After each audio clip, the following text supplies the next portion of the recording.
Yo, what's going on, guys? Welcome back to True Story, greatest podcast in the world. And you know who this is. It's the truth, the dad bod god, the bald, the beard, and the fucking beautiful Piers Austin. And tonight, man, we got a special one for you guys. We got the UFC bantamweight champion, Raquel Pennington in the house. And we're about to get into it right fucking now. So let's go. Break it down like this.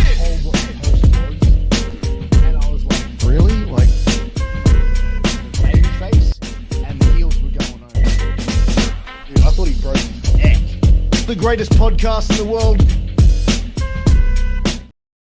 What's up, guys? Welcome back. Greatest podcast in the world, True Story. And I'm joined by one of my favorite people in the entire world. And I know I say that about every guest that I have on, but this time I actually mean it because this guest will actually kick the living shit out of me. Raquel Pennington, welcome to True Story. Hey, how are you? I'm good. I'm excited to have you on. Thank you for giving up your time on this Friday morning for you.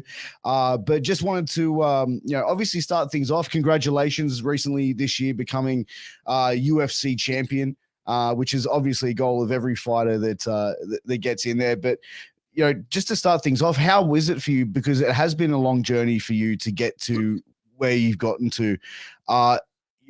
Winning that championship and that fight, watching that, it was almost like we were seeing a different fighter than what we've seen of you in the past. What was the preparation like for this fight specifically? And was there any differences between this fight and fights past? No, I think for me, the biggest thing when I'm going through any camp, it's about focusing on myself, focusing on my abilities, because that's really all I have control of. So, we just went through a solid 8 weeks of camp. We watched some footage on her, seen her strengths. And then, of course, just keeping that in mind. But other than that, it was just about me. And going into this fight, I've been into a world title situation before. So it wasn't my first rodeo when it came to fight week and stuff like that. But I think the thing that was different for me this week or that week, I actually started to get sick. And I had a really hard time, that was an interesting dynamic. I woke up Saturday morning and Tisha, she was just like, good morning, happy fight day. And normally, as athletes, we're getting ready to go into a fight. You have all this emotion, the excitement, the nerves, it's just a roller coaster. And this one, I was flat. I felt like I had razor blades in the back of my throat. I had a ton of pressure in my face. My body, I already had body aches and I was like, oh, this is not going to be good. I was spitting up all this mucus. So when Tisha woke up and she just had all this excitement, I looked at her and I was like, I don't feel good. And she freaked out. So the morning of the fight, I actually spent all morning trying to get my mind right, trying to get my body to feel better. My coach, the whole team, they took me, they're up to the treadmill. So I'm sprinting on the treadmill because sometimes it's good to, sweat it out. Yeah. Well, initially I felt a little bit better. And then it was like, okay, let's go get some breakfast. And while we were at breakfast, all of a sudden my body crashed. It was whatever I had going on. It was one of those ones to where it was just like, okay, I actually needed to rest. So we're in the locker room and we're warming up. And now it's a running joke on the team because one of my coaches, I just looked at them and I was like, guys, I have no adrenaline. I feel so flat right now. And one of my coaches, he turns around and he's like, hey, I got something for that. And I think I was feeling like he had something magical, it was going to work out. the magic pill or something, yeah. Yeah, he turned around and slapped me so hard. And everybody on the team just froze. And I took it in for a second and I looked at him and I'm like, did you just slap me? And he was like, that did not work out how I thought it was going to happen. I thought you were going to get so angry and it was going to be like, okay, good. Go do that to her. And he's like, that didn't work. And I'm just staring at him. The coaches are silent. Duplessis and his wife are back there and they're just like, what just happened? And then all of a sudden everybody's like, let's pray. So we're saying our prayer and I'm just trying to figure out what happened. And we walked out there. We're in the octagon and I looked at the coaches and I was like, this is going to hurt. I was like, it's fine. We'll figure it out. So I think that was the most interesting thing for me is learning how to I had to figure out how to navigate through that without having the normal feelings and emotion that my body had to, trying to just throw that aside for obviously the biggest moment. I've had to climb plenty of mountains and, it sounds silly because it's oh, it's just a cold or whatever. But honestly, I felt like I had the flu, I needed to lay down. And then when the fight started and we tied up, it didn't matter how great my camp was. My camp, I felt in phenomenal shape. And the minute we tied up, like I just felt my muscle endurance go like this. And I was like, this is going to be a long fight. How does that affect your mindset though? Like once like you know, you're in there and you're sort of like feeling that, like does that sit in the back of your mind like throughout that fight? For me, you know, I knew as long as I just kept like pushing a certain pace, she would eventually break. We knew that her biggest weakness would be her cardio. So if I could kind of just like wear her out, then I would break her in that aspect and then be able to have dominant position on that. And that's pretty much what I was just focusing on. It was just like, okay, like any little way to kind of wear her out and to kind of reserve the little bit of energy I had. And then it was terrible because we decided to stay in Canada. We booked our flights obviously prior. So we decided to stay in Canada for a couple extra days. And I was miserable the entire time. Tisha, my mom, and the baby, they're wanting to go shopping, do all the things. And I was like laid out on the couch, just taking all kinds of medication, absolutely miserable. Oh god, that's horrible. It's a yeah. I mean, I can't imagine what it would be like to actually go in there and actually have to fight another human being while just feeling just completely depleted of all energy as well. And It then was interesting, you know. I mean, the cool part is you know, obviously being the world champion now, fighting again the next fight, especially the next fight. You know, I mean, I'm pretty sure it's going to be against Juliana, and it's a fight I've been waiting for a long time. So that's just gonna. I feel naturally for both of us, it's going to drag out a different side of us, and it'll play for a super exciting fight. But yeah, it was an interesting mountain to climb to say the least. Like I'm super proud of myself for going through and you know, just getting through it and accomplishing that ultimate goal. And now on to the next. 100%. And yeah, you mentioned Juliana, and both you and her were part of the first Ultimate Fighter series, which included women in mixed martial arts, which I feel that season really depended on how women's mixed martial arts was going to proceed in the UFC.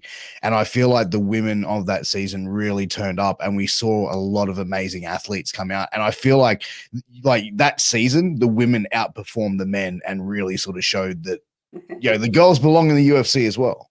Yeah, no, I mean, it was just awesome. It was a really cool dynamic. We were definitely the guinea pigs. I always give Tisha a hard time because then obviously her season was right after mine. I was season 18, and then she was the one and only all women's season, season 20.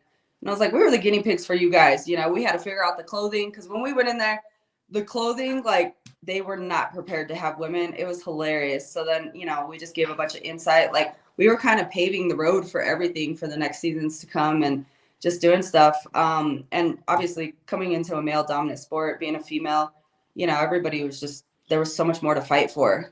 And they say the only way into the UFC is to win the Ultimate Fighter contract. Everybody's journey is different. My journey was different. That didn't happen. But I feel like it just brought out something different in everybody. And I mean, you're locked in a house. And that's the fun thing about the Ultimate Fighter. I was bummed when they took it away for a little while because although it's national TV, you know, they could portray you however they want. It still gives the world the opportunity to see people behind the scenes a little bit more as who we are as human beings. And then, of course, as the athletes, you know, we're in there and we're pretty much living our dream. We're locked in a house. We have nothing to do besides eat, train, recover, attempt to interact with each other, you know, and but other than that, you don't get cell phones, you don't get music, you don't get books, nothing to be able to distract yourself. You could take a journal in and you could take one photo. And that's pretty much what you just kind of live off of and you figure it out. So the Ultimate Fighter is it's a cool show. How is it though being locked in that environment though, like with 16 or 30 other people, whatever? Like, was there any moments for you that you felt like you were about to crack? Because I could feel like it is one of those pressure cooker situations. Yeah, so it's in a very short period of time. It's a 7-week filming time frame. And you know, I mean, obviously you're taken out of your comfort zone. So for me, that was hard because I'm super family oriented. My family goes to all my fights. My close friends are there. So to have that support to be able to talk to them. And then now I'm in a place that like, I didn't really know the other athletes. I didn't have anyone that I could just call and talk to or like express my emotions or, you know, the nerves that came, kind of work through those and navigate. Like it made me spread my wings because I truly had to figure it all out. And the really cool part is you build unique relationships in there because then you eventually bond with each other. And then I think the hardest part is, you know, someone will fight one day and then all of a sudden they have a little bit of time off as we're working through that bracket for other people to fight. So they could turn around and some would party, some would drink or eat like crazy, just doing all the things. And here you are, you're watching it, but you have to stay completely disciplined. So it really challenges you. But I think it's really cool because it'll help you grow in so many different aspects as an athlete and focus, and you know, it pulls out a different drive and discipline. Yeah, for sure. I mean, was there any moment for you, like when you were in there, like did you and the rest of the ladies of that season feel the pressure where it was, okay, we have to like turn up and turn out here, like on any chance that we fight and put on, you know, barn burner type shows in order for this to continue? Like, was that pressure on you guys at all? Or I think ladies? with it being a tournament style situation, I think everybody felt that way, you know, because obviously you Yeah. wanted to make it to the next fight. And then just, of course, having huge names as our coaches and then all the drama between them, like, you know, everybody kind of just fed into it and they wanted to play their part and do things. The Ultimate Fighter, they have a natural way of kind of pushing you. They want drama, they want different things because, I mean, it's still a reality TV show. So I mean, there's different things that they try to push and everything, and it kind of makes you interact a little bit different. But overall, it was a cool experience. You know, you rode an emotional roller coaster. There's days that you just wanted to go home. I sustained when I fought Jessamine Duke and we won fight of the season. I sustained multiple injuries in that, and it was like, okay, do I tell them or do I stay quiet? And you know, they have backup people to come in, so I stayed quiet and tried to work through it. And it's just an interesting dynamic.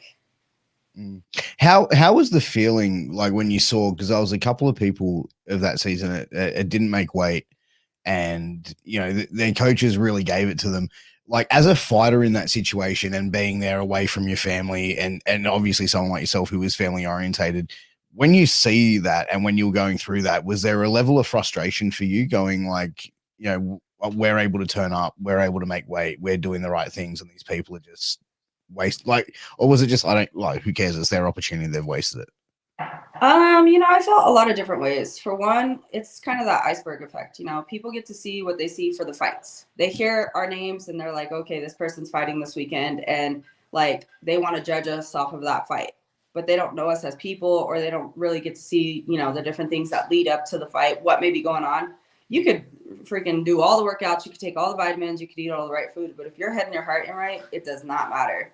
And a lot of people don't understand that and they don't get to see that. And on the Ultimate Fighter, you know, it was kind of heartbreaking because some of the people who missed weight, all we had to do in there was focus on our goals and our dreams, you know, with it. And some people in there, they had emotions going. They miss their families, they miss their kids, you know, and when they're getting ready to fight, it was really weird because even when I fought Jessamine, we're sitting at the breakfast table together and it's like, I'll see you today at 1:00 across the octagon. And we're laughing about it, but it's so weird because it's like, you know, I sat there and thought about it and I'm like, dang, like my mom's at work right now. And like, she's been my like weight cutting buddy, my #1 supporter. And I'm like, she has no clue I'm about to get into a fight. So you just start thinking about all these things. And, you know, the ones that were in there and they were struggling with the weight, they're just sitting there and they were breaking. They were crying about missing their families and stuff. And, you know, they needed that. And that's what they were used to. And it just got to a point that, you know, their mindset broke and they're like, fuck it, we don't care. Like, we just don't care. We're not going to try. And so as an athlete, it was a little frustrating because it's like, okay, this is what we're here for. This is what you put yourself through, you know. And I missed weight one time in my career having a thyroid issue. And there was nothing I can do. Like, I literally pushed my body to the max. I tried everything. I was trying everything for months. Like, my thyroid, I didn't understand it. They were testing me for thyroid cancer. And then when I turned around and missed the weight, it absolutely broke me. I felt so unprofessional. So to see these athletes where they're just like, like, whatever, we missed weight, on to the next. Like, they really just don't care. It frustrates me because that's part of being a professional. That's part of our job. Like, I don't understand. But then at the same token, like, seeing the hurt and pain that they were going through and everything, like, you know, it kind of just brought out my big heart. And I was like, well, Like, you just got to decide what's important for you and stuff. And of course, they kicked themselves in the butt after everything was said and done. They're like, Oh, of course. we should have, but it's just this. It's always an emotional roller coaster. I say the sport is 90% mental, 10% physical. Obviously, it's an extremely physical sport, but really, it's all up here. Yeah, no, absolutely. And, making weight as well. Like we saw ONE FC a few years ago change their whole process about, cutting weight and dehydrating. Do you feel like, the way that weight cutting is done now, it is going to be leaning in towards more of what ONE FC is doing? Um, I don't know. I mean, it's hard to say. Everything's evolving. Stuff is constantly growing. So that's the really cool part to see from when I first got into the sport to now, how much it's changed and evolved. But at the same token, I mean, the different commissions, I think right now with the fact of cutting weight, having over 24 hours to recover, they're really enjoying that. A lot of athletes are starting to figure out the science behind it. They have nutritionists, they have weight cutting experts behind them to kind of help them. So things are becoming a little less dangerous. It's not so much like when I first started, people would starve themselves, and it's still out there.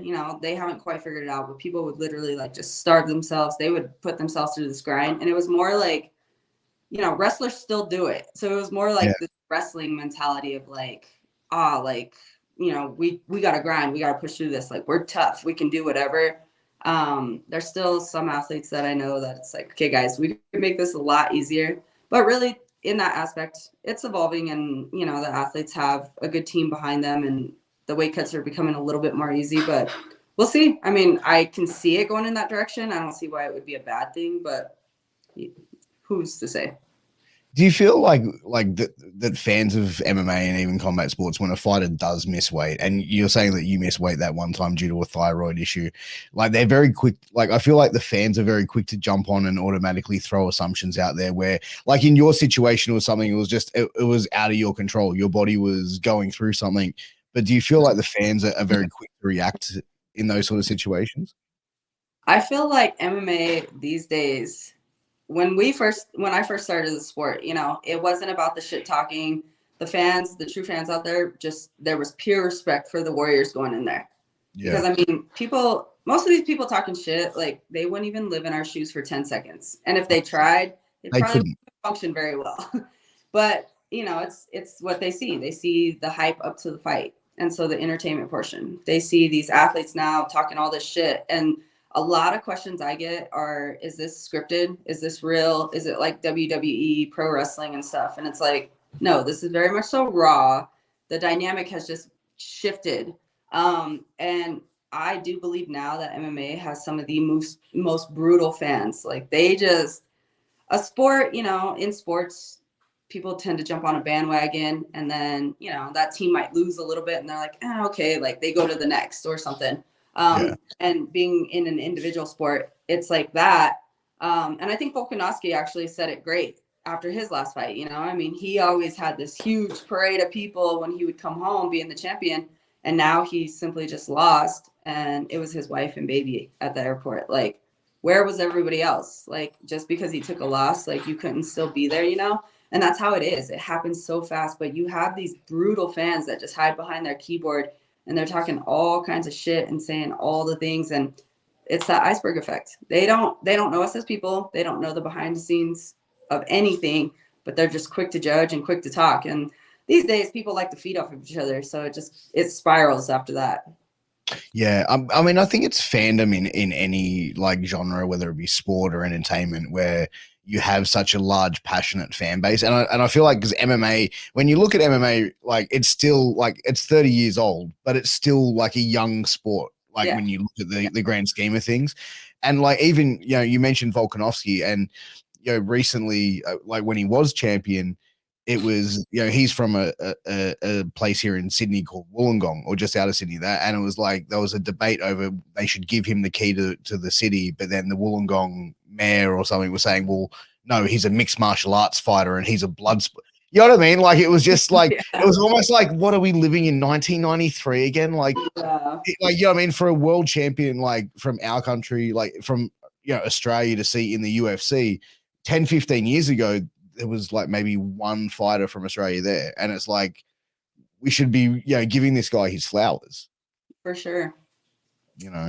Yeah. But do you feel like in the sense where fans do get a little bit like that? Have you ever had someone like cross the line with you as far as like, whether it be on social media or in person from a fan?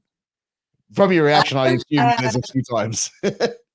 I've had some interesting. It's been interesting to say the least. I'll just say people. There's some characters out there. They get a little wild. They're very passionate about how they feel with certain things. After my first world title fight, it was crazy because everybody was on the bandwagon. They're like, oh, like this chick's a beast, like it's gonna be great, blah blah blah. And then of course the fight happened the way it happened. And then during that fight, I mentioned, I think it was going into the 5th round. So Amanda and I fought, what was it, Misha? I fought her in 2016. 2 weeks before that fight, I tore my shoulder and my bicep. So after the fight, I went into total reconstructive shoulder surgery, and I was out for months, going through rehab, trying to rebuild my arm up and everything. And then UFC calls me after 18 months, and they're like, hey, world title shot. And it's like, okay, this is what I've been waiting for. But literally, like, I've been on the sidelines. My shoulder is still not up to par. And I asked them for a different fight. And they were like, well, I mean, we could give you a different fight, but if you lose, then like you have to work your way back up to the world title fight, which is super frustrating, right? So it was just like, all right, whatever, like I'll take it. I'm gonna grind through everything. So we were originally scheduled to fight in December, and then in October, I went on my family hunting trip. I ended up in a side-by-side accident, broke my leg, ended up with a lot of nerve damage, and barely avoided amputation. Again, jeez. Most of the world doesn't even know that, but then here I am getting ready to go into this fight. And the first thing that happened was Amanda threw a calf kick to that exact leg, and I fell. And in the fight, I was like, oh shit, like my leg is broke again. I've never felt anything like that. I've broken bones in a fight. I've fractured bones. I've taken cuts, but I've never felt anything like that. And I'll tell you what, like when you're dealing with nerve damage, that is a whole different ball game. So all camp, I avoided like really even kicking with that leg. Like it was just like, it'll be fine.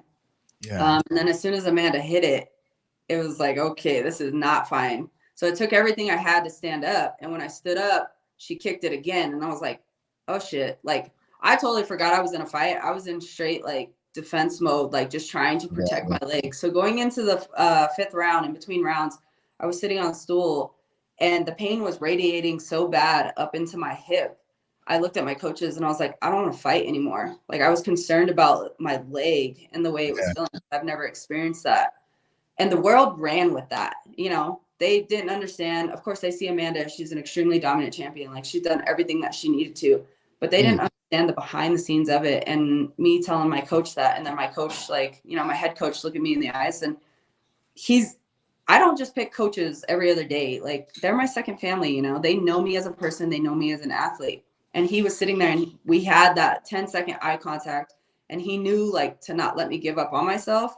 And in reality, I had control in the octagon. If I needed out there, like, and that's finally what happened. It was like, this is stupid. I can't focus on anything else. I'm taking an ass whooping. So I finally just covered up and let the fight be what it is. And the fans, the way they were attacking me, telling me to kill myself, like all this ridiculous stuff. They attacked my coaches. They were sending life-threatening messages to my coaches and his family. They were doing research on it and like finding his kids and his wife.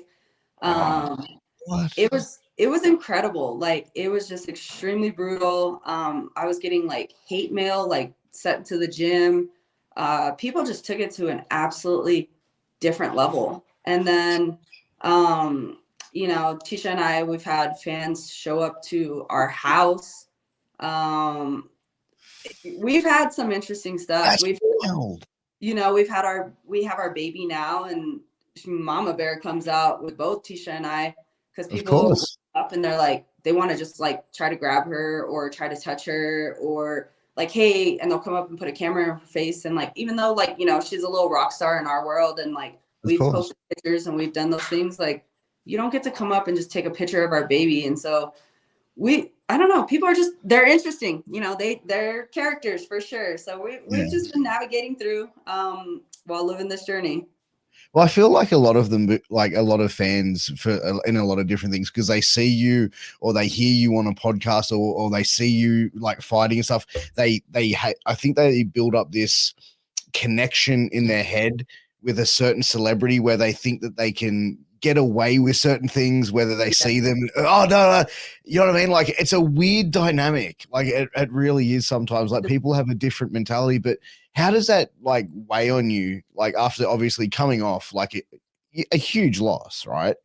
You know, you're already like feeling it, like the injury, everything like that, and then you get this sort of stuff. Like how hard like how mentally draining is it for you after the fact of going through all that? Like do you sit there and question yourself going, is this really worth what I'm receiving right now? Absolutely. At the end of the day, I'm a human being. There is only so much, and like I'm comfortable in my own skin. Like, you know, I 100% believe in myself. I wouldn't be where I'm at if I did it, you know. But like I said, I'm a human being. So there's only so much negative stuff you can read before eventually you're like, and you start thinking a little bit too much into it. And that's what started happening. And this sport has the highest of highs and lowest of lows. And during that time, like I felt so low. I was so frustrated. I just came back off of an 18-month layoff. I just came back from major surgery. And it was like, you know, I already didn't feel like myself. During that time, my body started to really change. I wasn't in tune with it. I didn't understand it. It didn't matter how I dieted. Like it seemed that I just kept gaining weight. You know, my thyroid, that's when everything was going on. I went to the doctor and they were worried about thyroid cancer. They were testing me for like Hashimoto's, like it just kept going down the line and they couldn't figure it out. And it's just because my thyroid kept fluctuating. Yeah. So I went to the clinic like throughout the day and was doing some blood work and stuff. And they ended up figuring out that it simply came down to hypothyroidism. So, but they couldn't initially figure that out right off the bat. And it was just like, you know, I didn't feel like myself. I went through all these challenges and then UFC comes at me with the biggest profile fight of my career. And then for that to go down the drain. And then all of a sudden now it's like, I was truly concerned about my leg. Like it got to the point that I would go to physical therapy and like, I didn't even have the ability to like straighten my own leg. Like they were having it because the muscle was so tight and the nerve damage was so bad. So I was back on crutches. They were trying to figure that out. And it was like, all right, like, I don't know. I felt so low as it was and so frustrated because I just wanted to be me. And then to read all the bullshit on the side, it was like, man, like what in the world? So it takes you to a different place. But you know what? Like that's for me, the exciting part was like having to climb that mountain, having to be in a dark place. And it's really cool because if you talk to so many other athletes, our stories are all totally different. Like, you know, we experience things differently. We come from different backgrounds. But I will tell you what, in every athlete's career, it doesn't matter who they are. You can have the biggest celebrity out there. If you talk to them, they've hit a truly, truly dark place in their career. And then to see how they've pulled themselves out and they've climbed. Or some people, you know, they can't figure it out and they kind of stay in that area. They try and then they fall back down and it's like they're done. Like they just walk away from everything. So, I mean, everybody's different on how they handle it and stuff, but the MMA community, like you have athletes, a lot of people come from nowhere and they're just grinders. They work hard, but we're human beings. And, you know, we're so passionate about this and people can't criticize us more than we already criticize ourselves. And, you know, the way that we try to work and do things and then turn around and just see the world and the way it acts, like it gets tough. Yeah, I mean, it's almost like I feel like a lot of the MMA fans that are quick to jump on down like have never really been punched in the face because it's like if because like you know I feel like most of these people like you know they watch MMA, they watch the UFC, they watch like all these different organizations and they go, oh yeah, that's really cool. But if they were to go and hit a bag and say, okay, go for 2 minutes, just punch a bag consistently for 2 minutes, I need a little oxygen tank. Yeah, 100%. They won't be able to cope, and that's the thing. It's like I look at athletes as like someone, and I feel like you know fighters specifically because fighting, you know, much like professional wrestling or any major sport, any major athlete, and I've always said this: to be a success, to be at that top, you have to have a level of selfishness in you, but also have to be able to cut off from the bullshit that the world can throw at you as well. And it's like, you have to almost like, it's hard to sort of turn that off, because it's easier said than done. Oh, don't read the comments. Don't read what people are saying on Twitter. But it's like, when you're laying there and you're the only person there at the end of the night, trying to shut your brain off, it's easier said than done just to say, oh, just ignore it. You know what I mean? For sure. It's, just kind of like any other habit that we develop and build, like any skill set. It takes time, it takes work. Naturally, like I like to interact with my fans. So naturally, like I always used to go read the comments and stuff like that. Now, like I really do just avoid them, because in reality, I mean, a lot of people, they don't even know me. They don't know my situation. I love, love, love, love my true fans out there. Like there are some truly amazing fans out there. And, when they can sit here and they can spit all the things to me and tell me from way back when, and just kind of build up everything, like it is one of the coolest things to go through. And with that, like, they're like, oh, you inspire me so much. But for me, the fans like that, it's a positive, like, it's just a positive circle, because as much as I may be inspiring them sharing their stories or reaching out or being vulnerable and, sharing their passions and then sharing their passions into MMA, like it's a positive thing for me and pushes me to even be better. It's a really cool dynamic. But yeah, with all these other fans out there, like they honestly don't have a clue. It kind of cracks me up to a degree, because it's just like, all right, man, like you guys can sit here and talk. It's sad, really, because that's why some people, the social media really affects people's minds. They start comparing themselves to so many different people. It's just too easy to be affected. So you have all these young kids, and I go around and I've been an ambassador against bullying. So I've done guest speakings at suicide preventions and different things, and it's just really sad to see the struggles that kids these days, not even kids, but other adults and stuff, go through, because people hide behind the keyboard and say the most ridiculous things. Or you may not interact with them, but as a human being, you're sitting there reading it and it's affecting you. And it takes individuals to a really, really low place. And so, I mean, I think it's just a skill set that you have to learn to just kind of avoid. You have to truly be comfortable within yourself and not understand that social media, half the time, it's not even real. Like, it's a platform where it puts people in a vulnerable place. There are some benefits that come from it, but there's a lot of negativity on there. And so you just got to find what's safe for you and how to navigate through it and what works for you. Some people truly thrive on getting on there and talking shit back and forth to each other.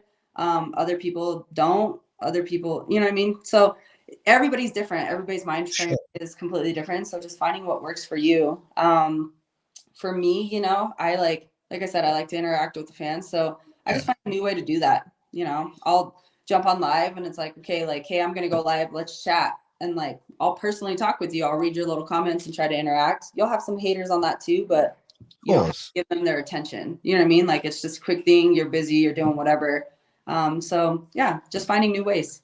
But isn't it funny that always the ones that the haters or the ones that are throwing like negative comments out there are either the ones with like 2 followers and like no thumbnail? Because you know what, like you never see someone who is succeeding in life going online and pulling someone down. Like, you know what I mean? Like you wouldn't see like an NBA player like pulling up to a kid's basketball game and pointing and laughing, going, look at these fucking ugly kids like trying to play basketball. They're not, you know what I mean? Or like a pro fighter going to an amateur show going, geez, look how bad these guys. Well, no shit, they're amateur. You know what I mean? Like, you don't see people that are in a position of, higher whatever punching down. It's always people from the underneath that are trying to punch their way up. Yeah. And, when I go around and I do a lot of guest speakings, kids will ask me tons of different questions. And a lot of the time I tell them, I mean, I think a big thing to learn is how to not take things personally. When you take it at heart, kind of reflect on why you're taking it so deep and why it's impacting you so much. And then, on top of that, I mean, people are going to they're going to have opinions. It doesn't matter. Like, you cannot please everybody. There's going to be the good and the bad. And how do you navigate through that? I think, I don't know. It's just, this is a platform that like, I'm honestly like really passionate about, but a big thing that I tell them is, most of the time that people say things to you, like it's a projection of them. It's not a projection of you. So how do you control your emotions to understand that like this really has nothing to do with you? A lot of the time that people are talking shit, like it's something that comes within them and they just feel, what is that? Was that a fire an alarm or a kid's toy? It could be either. No, I think that, I don't know. I think that was our house alarm. I think it was our house alarm too. From Howland, maybe some shit. Tisha's burning the house down over here. I don't know. She's like, We may need to pause the podcast for an eviction going on at the Pennington Torres household. yeah, right. But- I'm like, I don't know. You know, you mentioned, you know, obviously your wife Tisha Torres as well, and it's, you know, another MMA fighter. You know, it does like being in a relationship and being married to someone who's in, you know, the MMA world, the combat sports world. Is it a blessing or is it a curse? Because I feel like someone who is with you, who knows the mindset of cutting weight, knows the mindset of like leading up to a fight. You know, how has that dynamic worked? Obviously, for that relationship. At the beginning, Tisha and I had a really hard time. We had a hard time separating our relationship and our gym life, being athletes. And then on top of that, like I've coached sports, I've coached other MMA fighters and stuff. So it was really hard to like, you know, understand that when we went to the gym, and I do good with it when it's just me. Yeah. And then being with Tisha, like we both made the mistake in it. When we would go to the gym, sometimes we wouldn't leave like the home life at home and we would take it into the gym, or vice versa. Like we would leave the gym and we wouldn't leave the gym there. Like it would come home with us. Or we're different as athletes. Like we have different mind frames. We handle things very differently. Tisha's a lot more emotional than I am. And so it was just, you know, we had to learn how to navigate through this dynamic. And it took a toll for a little while. And of course, bless you. It took a toll for a little while. And of course, being, you know, where you have to have that healthy selfishness, like, and then being female athletes, like that's a little tough. So it took some years to work through, but we finally figured it out and we have a good balance. There's a good level of support on it. And then I think now, like our new challenges is becoming moms. And my last camp, fighting for the world title, was my first camp going through and having a baby. So that was an interesting dynamic. Tisha had to hold down the fort on that. And then now she's in camp. And it's like, okay, I got to hold down the fort and we have to figure it out. But it's weird. I mean, it's life. You're constantly adapting. You're constantly growing. So it's just different things that come. But we've had some interesting moments. Like, you know, I mean, we can get on each other's nerves at home, and it's supposed to be sparring day, and I'm Tisha's main sparring partner, and she's like, I'm not sparring you. And it's like, I'm not going to hurt you. I can't stand you, but I'm not going to hurt you. Like, we can be professional. And she's just like, nope. And so she's like, no, she's like, no, you're gonna go in there and like just put me against the cage. Yeah. So I think we've made our coaches crazy in some aspects, because they're just like, oh my gosh, you girls, but we've all figured it out. Yeah. But I mean, like being a sparring partner to your partner as well would be one of those things where it's like, I can just imagine going on the car ride home. You threw that kick a little bit too hard tonight, Raquel. So it's actually funny because we laugh about stuff now, and you know, we have a pretty good dynamic. But I remember when Tisha was getting ready to fight Mackenzie Dern. Obviously, Tisha's striking is insane, and her spinning back kick is one of the best and hardest back kicks, and she's so tiny. So for me, it was right before a 9-day notice when they were like, "Hey, do you want to fight Aspen on the same card?" So I'm just in there. I'm like helping Tisha, and the coaches are like, all right, like mimic Mackenzie. So, you know, I'm paying attention to how her movements are, and I go to the gym and I start doing that. And Tisha bombed. Oh my gosh. She landed the most brutal spinning back kick to my liver. And I was just like, it paralyzed me. I was laid out.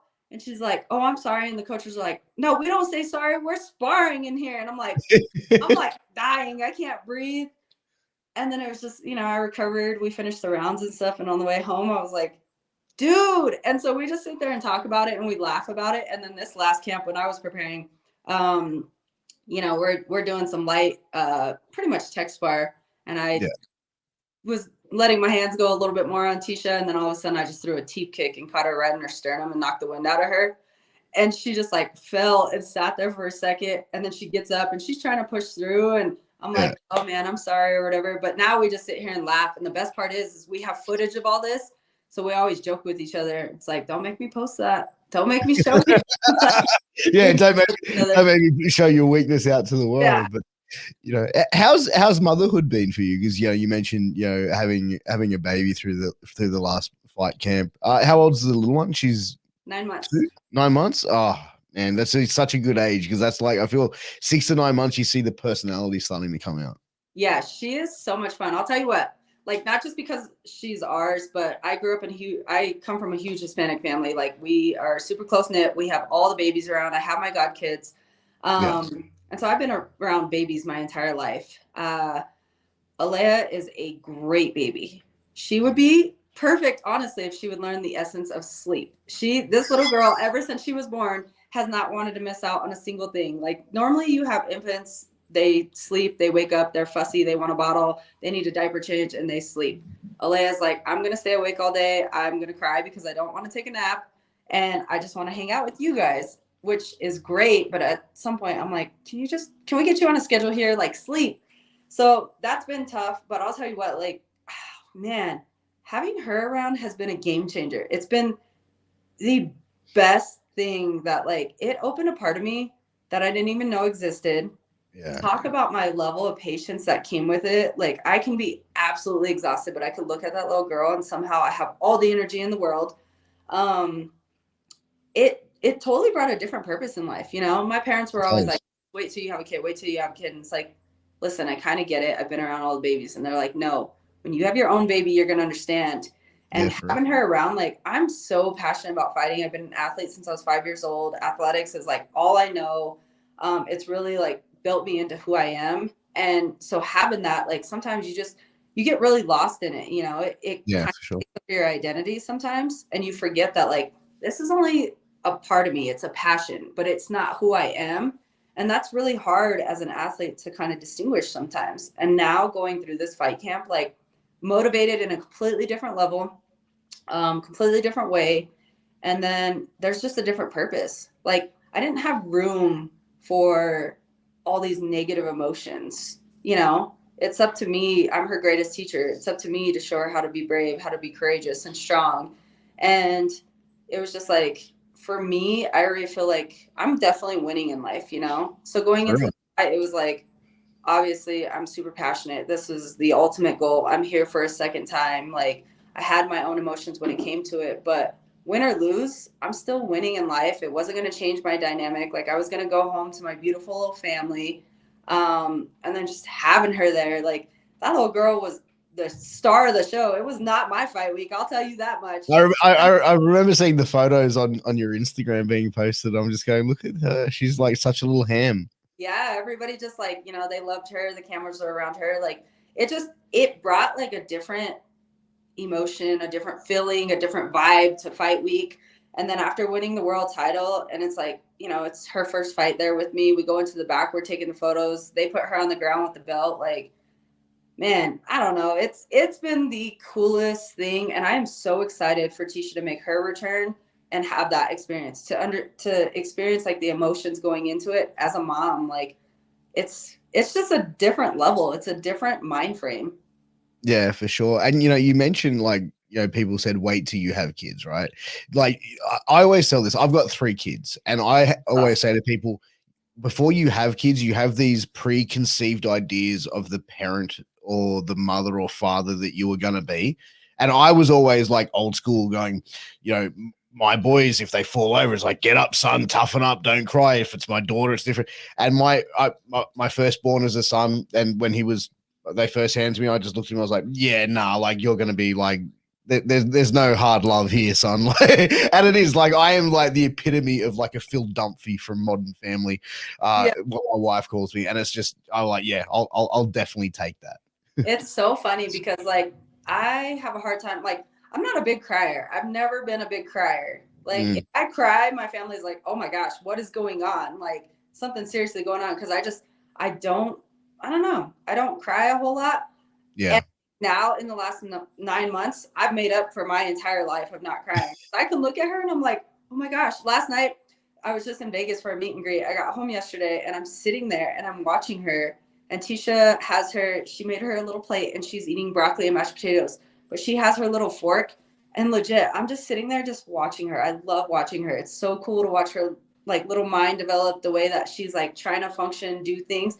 But anyway, she has her fork and she's sitting there scooping it all perfect and like eating it. And she's got a little smile and tears just start falling. And I'm like, what is wrong with me? Like, she's just eating food. But like, it's cute to watch her grow and to see like, they focus so hard. And I don't know, I had it in my mind too. Like my mom is extremely nurturing. My dad is a little bit more of the tough love. And he's like, we don't cry because as soon as you're done crying, like the emotions are the same. Like, obviously it's healthy to express your emotions, but I don't know. I grew up being a huge tomboy. Like, they called me Raquel McDaniel growing up, but really, have you ever seen The Little Giants? I should have been Icebox. Yeah. I remember. And so I think just growing up with all the guys and stuff, like, I don't know, that was one of them. I have my dad saying like, we don't cry because afterwards, like the emotions are like the situation's the same. And then of course I had to be tough in front of these guys. And now it's just like, I don't know. I don't know. I had, like you said, I had this idea of how it was going to be like parenting and stuff. And now it's a completely different ball game. Like, we're trying to get her on a sleep schedule. I grew up co-sleeping with my parents at the beginning. And so like, just naturally, like even my god kids, when they come stay with me, I'm like, yeah, we're having a little cuddle session. We're going to watch all the cartoons. We're hanging out. So with Alea, like Tisha we have the crib, we have her room, we had the bassinet and everything. And I'm like, we're not going to need any of that. She's like, yes, we do need it. Have you seen this? Like, kids suffocate. And Tisha didn't have the experience that I did. Yeah. So it's super funny.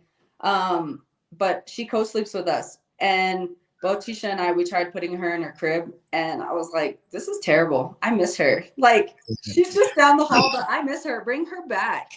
But it's funny. It's like, I remember like when my kids were younger, and it was like people would have you go, oh yeah, you should try this. You should do this. Oh, you shouldn't be doing that. And it's like, when you have kids and you're in the situation, the response then is like, listen, I'm going to do what I can get to get some peace and fucking quiet, and also to get some sleep to go through. My youngest is 2 years old. If he wants to lay in between me and my wife at night, or he's going to end up screaming in his room for 6 hours, yeah, come in. If you're going to be quiet and you're going to crash out, yeah, let's go, buddy. Like, no worries. If this makes my life easier and I can get my 6 to 7 hours, I'm good. Exactly. Yeah, we tried putting her in the room, and let me tell you, she slept good, but I didn't sleep good. Like, so I was like, well, I'm still not sleeping good. So I'd rather just bring her back in the room and still not sleep good when she wakes up. Like, it's still the same dynamic for me, and at least I won't miss her.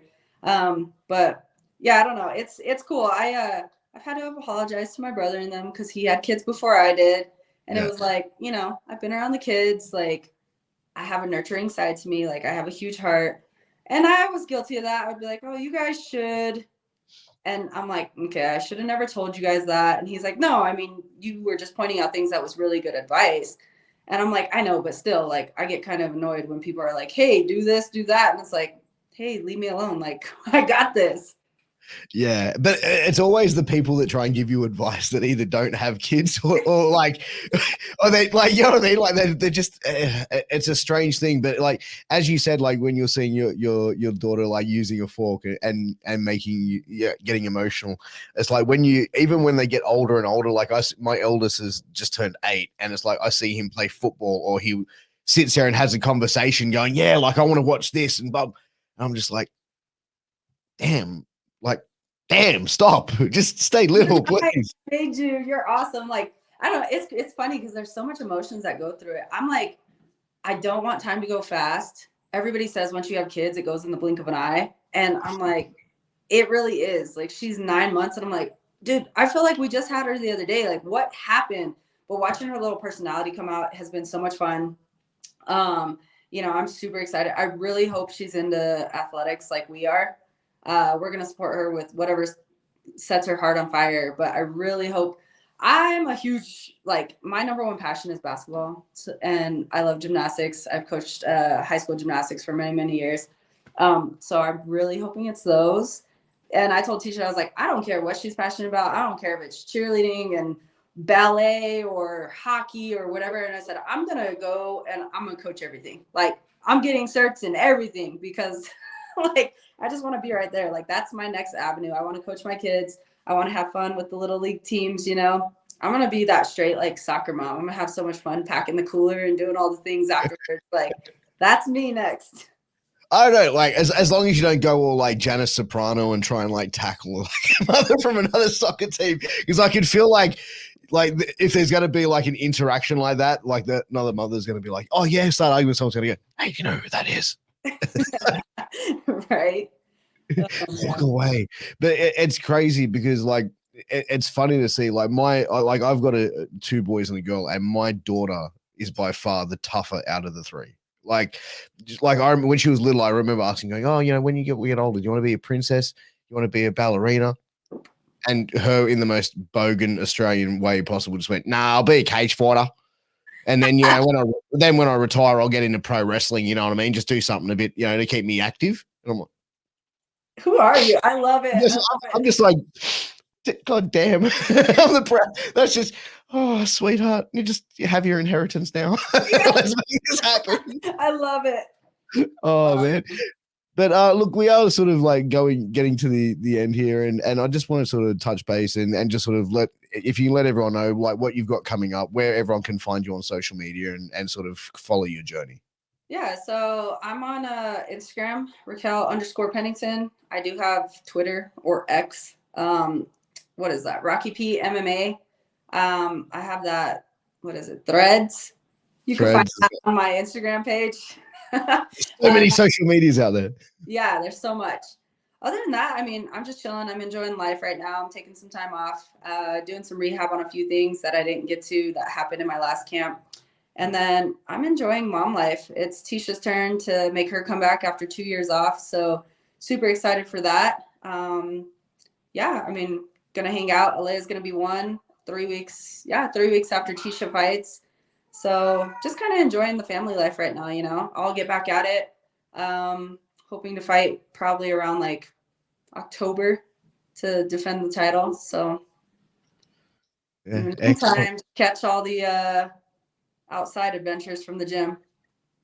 There you go. Thank you so much for your time. I appreciate you coming on. Definitely would love to get you back on for a part 2 somewhere down the line as well. Maybe bring on Tisha as well. We can sort of get the both perspective from both. Yeah, that would be fun. We could do that. Yeah, that sounds great. Well, ladies and gentlemen, this has been the greatest podcast in the world, True Story, with the one and only Raquel Rocky Pennington. Till next time, we'll see you again very soon. Take care. All the best. Mwah! Peace out, bitches. It was good talking to you. Break it down like